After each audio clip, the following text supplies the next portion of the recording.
Hi guys, and we're here at Jebel Jason and we're driving this beast. This is the new Bentley Continental GT and I'm so excited to be finally driving this car because ever since I saw the pictures, I fell in love with this car. And it's certainly about time that they came out with a new one. Now, they reckon this is the third generation. I'm going to call it the second generation because the first car actually was introduced back in 2003. And then it went on to about 2011. It got an extensive facelift and then it went on until last year and we got this one. Now, that car, of course, was based on the Volkswagen Phaeton. Now that was a great chassis, it was a big car, but you know, that was a big old barge.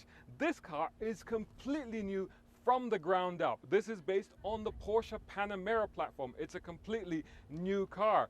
It's an all new aluminium body, which is actually lighter. It saves about 80 kilograms over the previous car. And it is slightly longer, slightly wider, definitely a longer wheelbase, but actually you would think that it's a bit shorter in terms of height, but it's not. It's about the same height. And it's a bit of an illusion because it does look so much sleeker and aerodynamic and much more smoother. And check out the front of this car. The way they identify this car is the distinctive features. Of course, you've got the matrix grille there, which is amazing, but it just has a much sleeker lower front end. And these headlights, which are said to be inspired by cut crystal glass, is just absolutely amazing. And close up, if you see them, they're just stupendous. You could spend hours just studying this thing. It's incredible. You come down the side here, you of course have got the massive 22-inch wheels on this one, and you've got, of course, the frameless doors, so you get this huge opening space here, which looks absolutely fantastic. But another easy way to identify this car from the side is these little gills here, now with a 12. And the 12, of course, tells you the engine, because this is a W12. Yes, the old car came with a W12 and a V8, but to start with, we're only getting a W12 on this car. And in fact, let's take a closer look at that.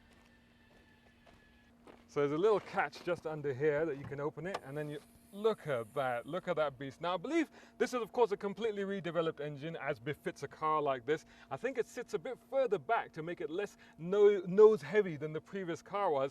This is the giveaway 6-liter W12 twin turbo, this car. And look at this is so nice. Look at the way they've done that. That's the oil filler cap, beautifully done there. There's a bar across there to stiffen it all up.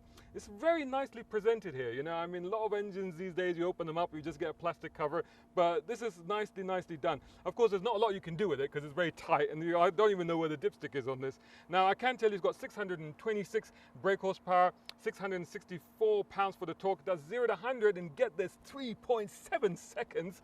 Oh my God, who needs a supercar anymore? And a top speed of 333 kilometers per hour. Is it practical though? Well, let's just have a quick look at the boot, and then we'll get inside and we'll have to take it for a little bit of a drive, right? Follow me. So let's have a look here. Now, interesting thing back here, first of all, I've got to talk about the design. It's so much prettier than before. But they had the little oval rear lights before, but now they really look like they're part of the car. They really make this car. And this is a spoiler. This goes up and down. It goes up at speed, obviously, but you can actually operate it with a button as well there. But it's just really nicely done. It all tapers in. It's all pinched in. Now, the other interesting thing about this is that you're looking at the rear and you're thinking, wow, the boot is really small, right? But watch this, and I'm gonna hit the button here. Now note, again, this Bentley, it now says Bentley, this is new, and the actual logo itself is also new. Now note this, press the Bentley button. As this comes up, you'll see that it actually cuts into that, and so the boot is opening is actually bigger than you think it is. So actually it's quite a practical space to get into.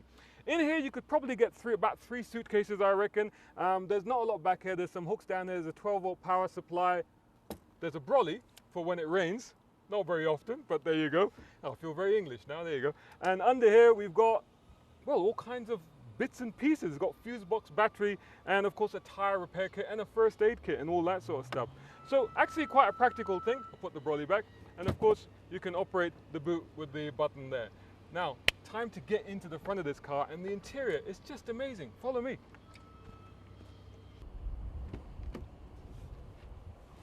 Wow, look at this interior. It is absolutely amazing. Let's start it out because I want to look at this. You see this flat panel here.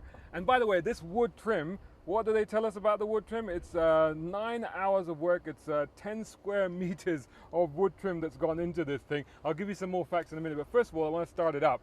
And to do that, there's this starter button right in the middle with this very gnarled aluminium surround that now goes all the way through on the vents and everything else as well. It's beautiful to look at. It's unbelievably kind of erotic to touch, quite frankly. So let's start it up and watch that screen. Look what happens there. That goes around like that. Now let me close these windows now to get some coolness in here. Now this is a completely new system. One of the things about the old, let's just turn that down. Ooh, okay, that is down actually. So one of the things about the old Bentley, the previous Continental, was that the infotainment systems were getting on a bit. I mean, they'd been around a while, but now this is a complete update. You have a full digital instrument panel in front of you, and you have all of this, which is absolutely amazing. It's touch screen, it works just as you would expect it to work. You've got this thing, and oh, the other thing about this is you press the screen, you go to this other setting. So you've got the blank one, then you've got the full digital screen, and then you've got the 3 dials, and the dials are the outside air temperature. I mean, they're a bit elaborate, really, you don't need it. This is a compass with the needle always stuck in that position, and it also gives you a lap timer. I don't know why you'd need this, need that in this car, but there you go. But you get all your settings down here. You get this exquisite watch. You've got a bank of buttons down here. This is a bit Porsche-like. This is where the Porsche influence is coming in, and that's also reflected in the PDC, which is actually just parking sensors and stuff like that. You've got buttons here for the spoiler at the back, and then you've got a bank of buttons here for your cooling and your seat controls, seat cooling, and all the rest of it. Multi-way adjustable seats, incredible interior here. I want to just tell you a little bit about the car. By the way, the car takes 100 man-hours to produce each car. There's 1,000 craftsmen working on each car. It's 10 hides that are used in each. There's 10 cows that have given their life to this, so you know, respect to them. There is 310,000 stitches involved, and if you look at this incredible quilting that's on these seat covers and on these doors as well, you can really appreciate that. It is absolutely exquisite. The rear is, it's kind of like a 2+2. I mean, if it's shorter people or for kids, you can certainly fit in there, but at 6'2", I'm not even going to try and get back in there because I don't think my legs will fit in there. It's quite practical in here. It's very comfortable. I've got massage seats. It's a good driving position. You're sitting inside the Bentley now, so you're sitting well, and it's got more of a sporty feel to it. And you've got the paddle shifts. You've got controls there. Beautifully finished, beautifully done. It's an exquisite place. Even the speaker covers are incredible. It's got a sensational sound system. We've been listening to that on the way here, and it's probably one of the clearest and least distortion that I've ever heard on a full bass system in a car. I think only the Mercedes S-Class is the only one that I'd put it in comparison to. So it's a tremendous effort, and you really feel like you're sitting in something special and you spent your money on something really quite extraordinary. But is it extraordinary to drive? Well, that's what we're going to find out next. So here we are, let's take it for a little bit of a run. It's got one of those electric shifters, which I'm still struggling with, but the P is on the side, but once you get used to it, it's okay. You can have manual mode as well. Now, you can actually have a custom mode, you've got comfort mode, and you've got sport mode. Let's just go into sport mode. I've been driving in custom mode, so you can set up the steering into heavy mode and the gearbox and engine into sporty mode, but the suspension comfort mode. But for this purpose, let's just put it into sports mode. And we've got it in manual. Now, when we actually drove it up here, I drove it up here on the motorways, and of course it's sublime. You know, the ride is fantastic. The speed is it's amazing. You know, it just covers distance with so much ease. It's just absolutely incredible. Now, there you can hear on the up changes, you got this pop noise, which is quite typical. But what I don't think you can hear is on liftoff, you get this rolling thunder. You get literally, it's like rolling thunder coming your way. It's absolutely amazing. So this is my first opportunity to give it some beans actually, and to give it a try. And wow, I mean, and the brakes are stupendous. So that's really, really good. Always very helpful. Now the immediate thing that you notice about this car, especially compared to its predecessor, is that it does wrap itself around you. You know, it feels so much more nimble and agile than the old car did. Yes, it is a little bit nose heavy, and it does sort of, you know, push off a little bit, so there's a bit of understeer still like there was before, but it's much, much better contained than it was before. The pedals are responding fantastically, but you know, and the steering, I could do with a little bit more weight, but it's actually all right. It's not too bad at all. No, not much feel, of course, but you wasn't expecting some. But yeah, nice bit of pivoting there. So a bit of torque vectoring going on, I think, there, and a nice bit of pivoting there. Really, really good. Yeah, it's so much more fun to drive than the old car. This is a tight one, and literally, like, you can, wow, I mean, it just wants to go. And the traction cuts in and off it goes. But an incredible amount of torque. And one of the things was the mid-range punt. It literally takes your breath away. There's that burble that you get out of it. It's absolutely incredible. But, you know, really, really so much better to drive.